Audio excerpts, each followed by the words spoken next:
हर हर महादेव 26 मई 2026 मंगलवार ज्येष्ठ मास मल्लमास शुक्ल पक्ष एकादशी अहोरात्र नक्षत्र हस्ता नक्षत्र अहोरात्र सूर्योदय 5 घंटा 12 मिनिट सूर्यास्त 6 घंटा 13 मिनिट चंद्रोदय 2 घंटा 54 मिनिट चंद्रास्त 2 घंटा 46 मिनिट।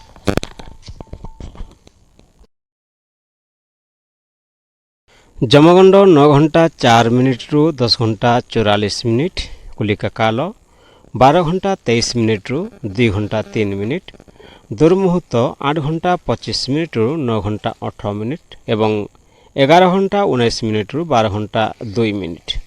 अभिजित मुहूर्त शुभ मुहूर्त अभिजित मुहूर्त 11 घंटा 57 मिनिट रु 12 घंटा 50 मिनिट अमृत काल 11 घंटा 28 मिनिट रु 1 घंटा 11 मिनिट ब्रह्म मुहूर्त 4 घंटा 9 मिनिट रु 4 घंटा 57 मिनिट।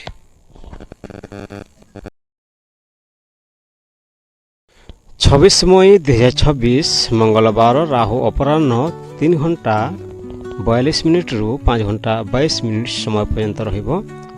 चंद्रमा कन्या राशि रे संचार करुछंती।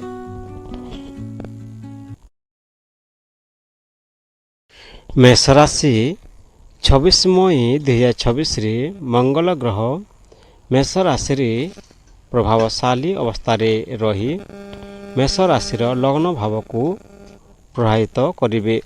यह आत्मविश्वास साहस शक्ति नेतृत्व और कार्य कुशलता को बढ़ाइबे। यही गोचर मेष राशि पाई बहुत शक्तिशाली और लाभदायक मना जाए। यही मंगल गोचर मेष राशि पाई साहस नुआ आरंभ और सफलतार शुभ समय नहीं आसिबे। धन नुआ योजना और परिश्रम धन लाभ हो पारे। व्यवसाय रे बुद्धि और आर्थिक स्थिरता आसीपारे। प्रेम संपर्क रे उत्साह बढ़िबो किंतु राग और जिद उपरे नियंत्रण रखंतो। कैरियर चाकरी और व्यवसाय रे नुआ सुजोग मिलिबो। नेतृत्व क्षमता बढ़िबो और अधिकारी प्रशंसा मिलिबो।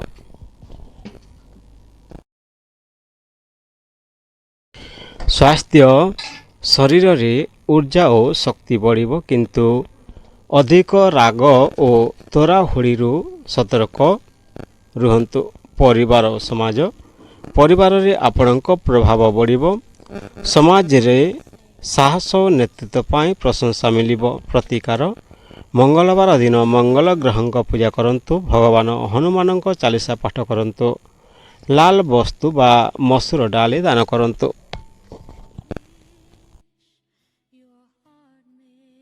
वृषभ राशि 26 मई 2026 रे मंगल ग्रह मेष राशि रे रही वृष राशि द्वादश भाव को प्रभावित करिवे।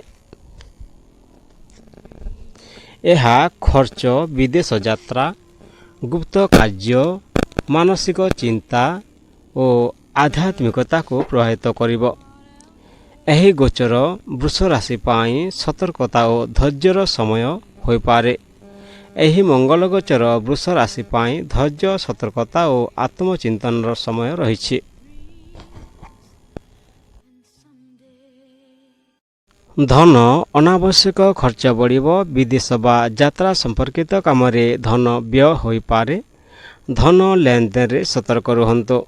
प्रेम और संपर्क रे भूल बुझामणा हो पारे। राग और जिद पर नियंत्रण रखंतो। कैरियर विदेश संपर्कित काम हॉस्पिटल रिसर्च बा गुप्त काम रे लाभ मिलिबो। कार्य क्षेत्र रे शांत भाव रे काम करंतो। स्वास्थ्य निद्रा और मानसिक चाप प्रति ध्यान दियंतु। अधिक चिंतारू दूरे रुहंतु। परिवार समाज किछि समय एकाकी रहिबाकु इच्छा होई पारे। परिवार सह शांत भाव रे कथा कहंतु।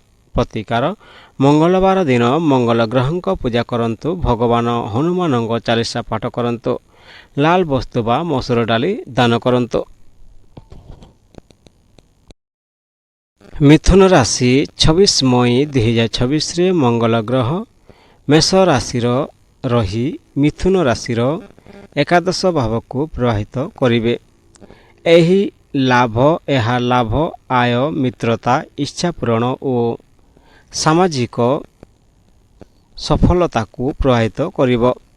ଏହି ଗୋଚର ମିଥୁନ ରାଶି ପାଇଁ ବହୁତ ଶୁଭ ଓ ଲାଭଦାୟକ ମନାଯାଏ। ଏହି ମଙ୍ଗଳ ଗୋଚର ମିଥୁନ ରାଶି ପାଇଁ ଲାଭ, ନୂଆ ସୁଯୋଗ ଓ ଇଚ୍ଛା ପୂରଣର ଶୁଭ ସମୟ ରହିଛି।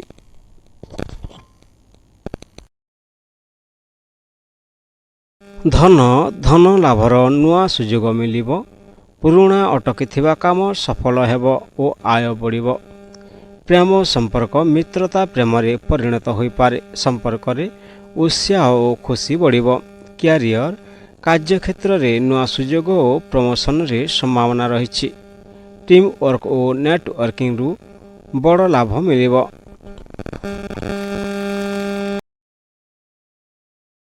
ସ୍ୱାସ୍ଥ୍ୟ, ଶରୀରରେ ଉର୍ଜା ଓ ଉତ୍ସାହ ବଢ଼ିବ, କିନ୍ତୁ ଅଧିକ ଦୌଡ଼ଧୂପରୁ ଥକାନ ହୋଇପାରନ୍ତି।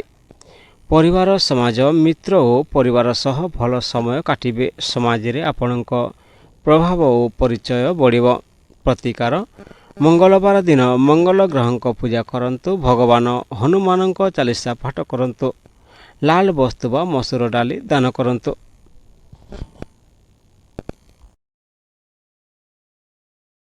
କର୍କଟ ରାଶି 25 ମଇ 2026ରେ ଚନ୍ଦ୍ରଗ୍ରହ ଧନୁ ରାଶିରେ ସଞ୍ଚାର କରି କର୍କଟ ରାଶିର ଷଷ୍ଠ ଭାବକୁ ପ୍ରଭାବିତ କରିବେ।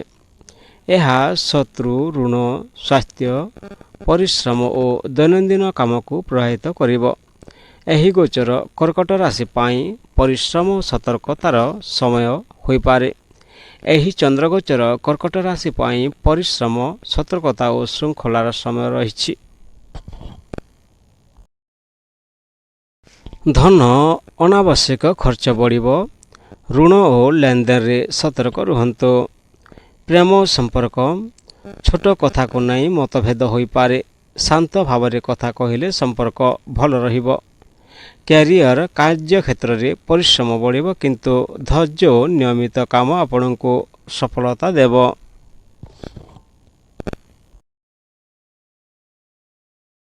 ସ୍ୱାସ୍ଥ୍ୟ, କାମର ଚାପ ଥିଲେ ମଧ୍ୟ ଉର୍ଜା ଭଲ ରହିବ। ରାଗ ଓ ମାନସିକ ଚାପକୁ ନିୟନ୍ତ୍ରଣ କରନ୍ତୁ। ପରିବାର, ସମାଜରେ ସମ୍ମାନ ଓ ପରିଚୟ ବଢ଼ିବ। ପରିବାର ଆପଣଙ୍କ ସଫଳତାରେ ଖୁସି ହେବେ। ପ୍ରତିକାର, ମଙ୍ଗଳବାର ଦିନ ମଙ୍ଗଳ ଗ୍ରହଙ୍କ ପୂଜା କରନ୍ତୁ। ଭଗବାନ ହନୁମାନଙ୍କ ଚାଳିଶା ପାଠ କରନ୍ତୁ। ଲାଲ ବସ୍ତୁ ବା ମସୁର ଡାଲି ଦାନ କରନ୍ତୁ।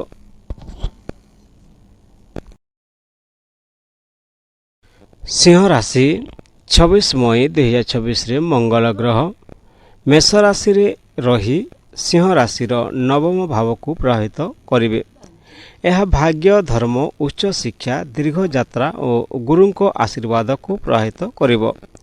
ଏହି ଗୋଚର ସିଂହ ରାଶି ପାଇଁ ଭାଗ୍ୟ ବୃଦ୍ଧି ଓ ସଫଳତାର ଶୁଭ ସମୟ ମନାଯାଏ। ଏହି ମଙ୍ଗଳ ଗୋଚର ସିଂହ ରାଶି ପାଇଁ ଭାଗ୍ୟ, ଯାତ୍ରା, ପ୍ରଗତିର ଶୁଭ ସମୟ ରହିଛି।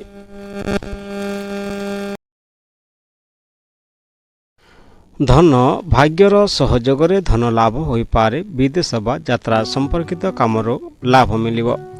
ପ୍ରେମ ସମ୍ପର୍କ, ପରିବାର ଓ ପ୍ରେମ ସମ୍ପର୍କରେ ସକାରାତ୍ମକ ପରିବେଶ ରହିବ। ଜୀବନ ସାଥୀଙ୍କ ସହ ଯାତ୍ରାର ସୁଯୋଗ ମିଳିବ। କ୍ୟାରିୟର, ଉଚ୍ଚ ଶିକ୍ଷା, ଧାର୍ମିକ କାର୍ଯ୍ୟ, ସରକାରୀ କାମ ଓ ବିଦେଶ ସମ୍ପର୍କିତ କ୍ଷେତ୍ରରେ ସଫଳତା ମିଳିବ।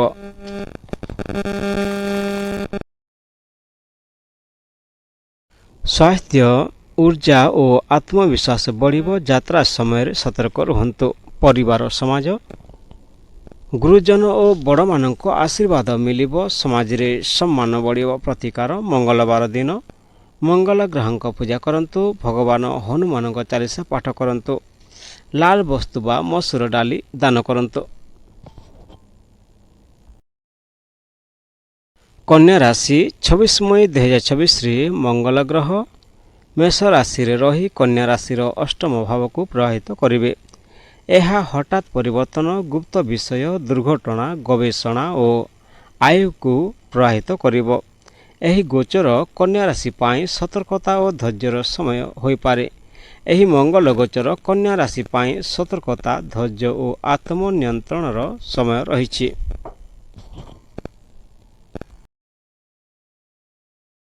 ଧନ ହଠାତ୍ ଖର୍ଚ୍ଚ ବଢ଼ିବ। ଧନ ନିବେଶ ବା ଲେନଦେନରେ ଭାବିଚିନ୍ତିତ ନିଷ୍ପତ୍ତି ନିଅନ୍ତୁ। ପ୍ରେମ ସମ୍ପର୍କରେ ଭୁଲ ବୁଝାମଣା ହୋଇପାରେ। ରାଗ ଓ ଜିଦ୍ ଉପରେ ନିୟନ୍ତ୍ରଣ ରଖନ୍ତୁ। କ୍ୟାରିୟର, ରିସର୍ଚ୍ଚ, ଟେକ୍ନିକାଲ କାମ, ଗୁପ୍ତ ବିଭାଗ ବା ବୀମା ସମ୍ପର୍କିତ କାମରେ ଲାଭ ମିଳିବ। କାର୍ଯ୍ୟକ୍ଷେତ୍ରରେ ସତର୍କ ଭାବରେ କାମ କରନ୍ତୁ।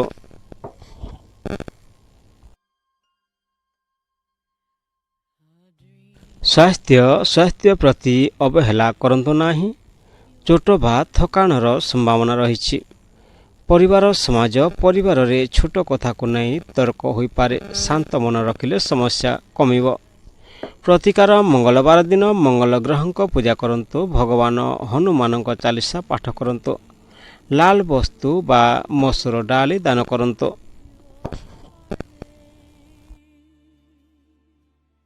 ତୁଲା ରାଶି 26 ମଇ 2026ରେ ମଙ୍ଗଳ ଗ୍ରହ ମେଷ ରାଶିରେ ରହି ତୁଲା ରାଶିର ସପ୍ତମ ଭାବକୁ ପ୍ରଭାବିତ କରିବେ।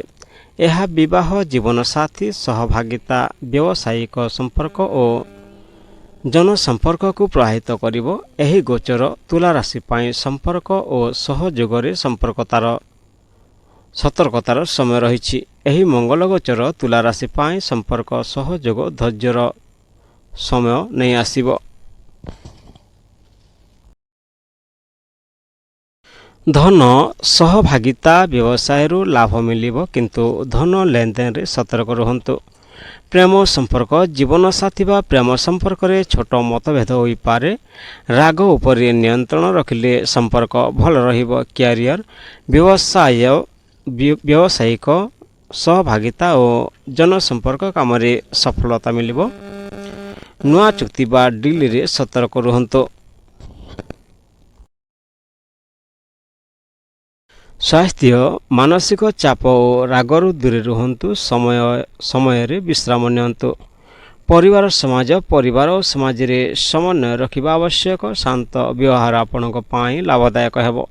ପ୍ରତିକାର, ମଙ୍ଗଳବାର ଦିନ ମଙ୍ଗଳ ଗ୍ରହଙ୍କ ପୂଜା କରନ୍ତୁ। ଭଗବାନ ହନୁମାନଙ୍କ ଚାଳିଶା ପାଠ କରନ୍ତୁ। ଲାଲ ବସ୍ତୁ ବା ମସୁର ଡାଲି ଦାନ କରନ୍ତୁ।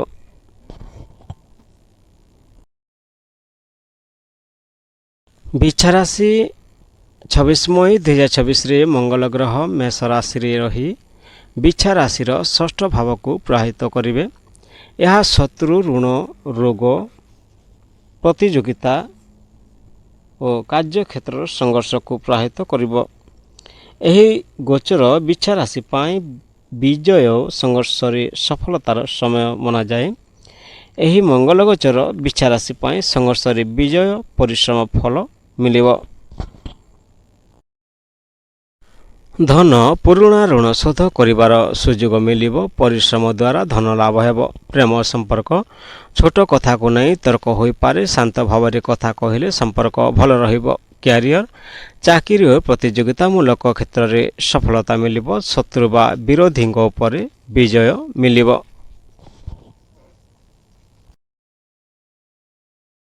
ସ୍ୱାସ୍ଥ୍ୟରେ ସୁଧାର ଆସିବ। ନିୟମିତ ବ୍ୟାୟାମ ଓ ଖାଦ୍ୟ ଉପରେ ଧ୍ୟାନ ଦିଅନ୍ତୁ। ପରିବାରରେ ଆପଣଙ୍କ ପରିଶ୍ରମକୁ ପ୍ରଶଂସା ମିଳିବ। ସମାଜରେ ସାହସ ଓ କାର୍ଯ୍ୟ କୁଶଳତା ପାଇଁ ସମ୍ମାନ ବଢ଼ିବ। ପ୍ରତିକାର, ମଙ୍ଗଳବାର ଦିନ ମଙ୍ଗଳ ଗ୍ରହଙ୍କ ପୂଜା କରନ୍ତୁ। ଭଗବାନ ହନୁମାନଙ୍କ ଚାଳିଶା ପାଠ କରନ୍ତୁ। ଲାଲ ବସ୍ତୁ ବା ମସୁର ଡାଲି ଦାନ କରନ୍ତୁ।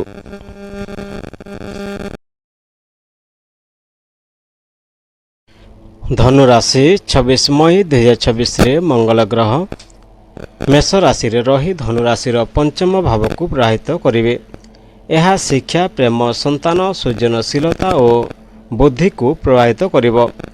ଏହି ଗୋଚର ଧନୁ ରାଶି ପାଇଁ ଉତ୍ସାହ, ସୃଜନଶୀଳତା ଓ ସଫଳତାର ଶୁଭ ସମୟ ମନାଯାଏ। ଏହି ମଙ୍ଗଳ ଗୋଚର ଧନୁ ରାଶି ପାଇଁ ପ୍ରେମ, ଶିକ୍ଷା ଓ ସୃଜନଶୀଳତାର ସମୟ ନେଇ ଆସିବେ।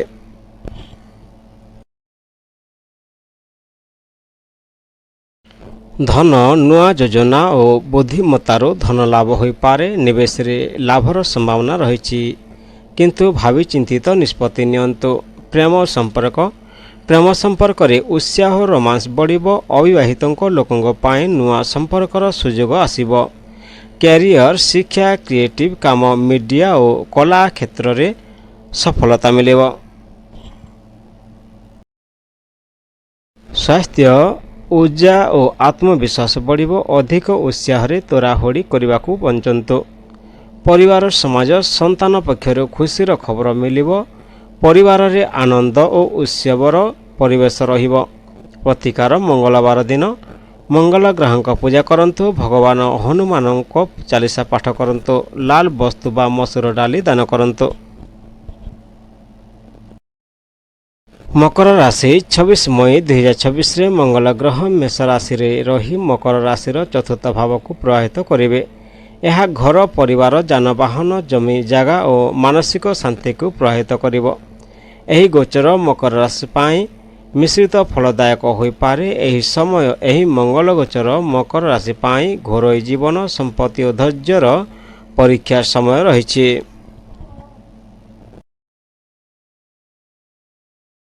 ଧନ, ଘର, ଜମି ବା ଯାନବାହନ ସମ୍ପର୍କିତ ଖର୍ଚ୍ଚ ବଢ଼ିବ। ତଥାପି ସମ୍ପତ୍ତି ସମ୍ପର୍କିତ କାମରେ ଲାଭ ମିଳିବାର ସମ୍ଭାବନା ରହିଛି। ପ୍ରେମ ସମ୍ପର୍କ, ପରିବାରରେ ଛୋଟ କଥାକୁ ନେଇ ମତଭେଦ ହୋଇପାରେ। ଶାନ୍ତ ଭାବରେ କଥା କହିଲେ ସମ୍ପର୍କ ଭଲ ରହିବ। କ୍ୟାରିୟର, କାମର ଚାପ ଘରୋଇ ଜୀବନକୁ ପ୍ରଭାବିତ କରିବ। ଜମି ନିର୍ମାଣ, ରିଏଲ ଏଷ୍ଟେଟରୁ ସୁଫଳ ମିଳିବ। ସ୍ୱାସ୍ଥ୍ୟ, ମାନସିକ ଚାପ ଓ ରାଗ ଉପରେ ନିୟନ୍ତ୍ରଣ ରଖନ୍ତୁ। ବିଶ୍ରାମ ଓ ଧ୍ୟାନ କରିଲେ ଲାଭ ମିଳିବ।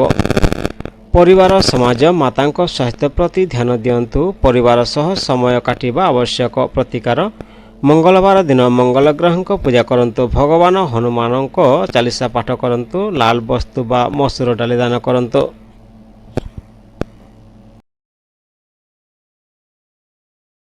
କୁମ୍ଭ ରାଶି 26 ମଇ 2026ରେ ମଙ୍ଗଳ ଗ୍ରହ ମେଷ ରାଶିରେ ରହି କୁମ୍ଭ ରାଶିର ତୃତୀୟ ଭାବକୁ ପ୍ରଭାବିତ କରିବେ।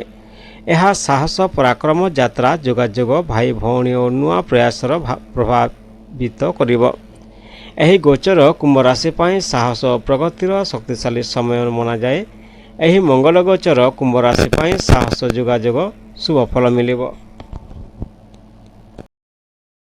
ଧନ, ନୂଆ ପ୍ରୟାସ ଓ ପରିଶ୍ରମରୁ ଧନ ଲାଭ ହୋଇପାରେ। ଛୋଟ ବ୍ୟବସାୟ ବା ଯୋଗାଯୋଗ ସମ୍ପର୍କିତ କାମରୁ ଲାଭ ମିଳିବ। ପ୍ରେମ ସମ୍ପର୍କରେ ସାହସ ବଢ଼ିବ। ପ୍ରିୟଜନଙ୍କ ସହ ଯାତ୍ରା ବା ଭଲ ସମୟ କାଟିବାର ସୁଯୋଗ ମିଳିବ। କ୍ୟାରିୟର, ମିଡ଼ିଆ, ଲେଖାଲେଖି, ମାର୍କେଟିଂ, ସେଲସ୍ ଓ କମ୍ୟୁନିକେସନ୍ କ୍ଷେତ୍ରରେ ସଫଳତା ମିଳିବ।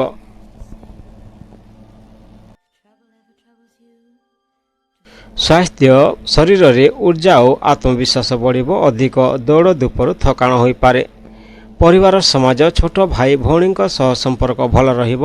ସମାଜରେ ଆପଣଙ୍କ ସାହସ, କାର୍ଯ୍ୟକୁଶଳତା ପାଇଁ ପ୍ରଶଂସା ମିଳିବ। ପ୍ରତିକାର, ମଙ୍ଗଳବାର ଦିନ ମଙ୍ଗଳ ଗ୍ରହଙ୍କ ପୂଜା କରନ୍ତୁ।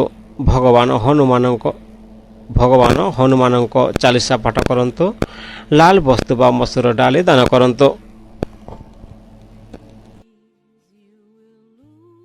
ମୀନ ରାଶି 26 ମଇ 2026ରେ ମଙ୍ଗଳ ଗ୍ରହ ମେଷ ରାଶିରେ ରହି ମୀନ ରାଶିର ଦ୍ୱିତୀୟ ଭାବକୁ ପ୍ରଭାବିତ କରିବେ। ଏହା ଧନ, କଥାବାର୍ତ୍ତା, ପରିବାର, ସଞ୍ଚୟ ଓ ଖାଦ୍ୟାଭ୍ୟାସକୁ ପ୍ରଭାବିତ କରିବ। ଏହି ଗୋଚର ମୀନ ରାଶି ପାଇଁ ଧନ ଓ ପାରିବାରିକ ବିଷୟରେ ପ୍ରଭାବଶାଳୀ ସମୟ ହୋଇପାରେ। ଏହି ମଙ୍ଗଳ ଗୋଚର ମୀନ ରାଶି ପାଇଁ ଧନ, କଥାବାର୍ତ୍ତା ଓ ପାରିବାରିକ ଦାୟିତ୍ୱ ସମୟ ନେଇ ଆସିବେ।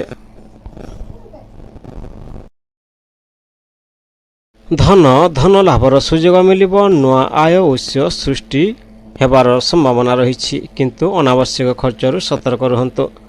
ପ୍ରେମ ସମ୍ପର୍କ, କଥାବାର୍ତ୍ତାରେ ରାଗ ବା କଠୋର ଶବ୍ଦ ବ୍ୟବହାର କରିବାକୁ ବଞ୍ଚନ୍ତୁ। ଶାନ୍ତ ବ୍ୟବହାର ସମ୍ପର୍କକୁ ମଜବୁତ କରିବ।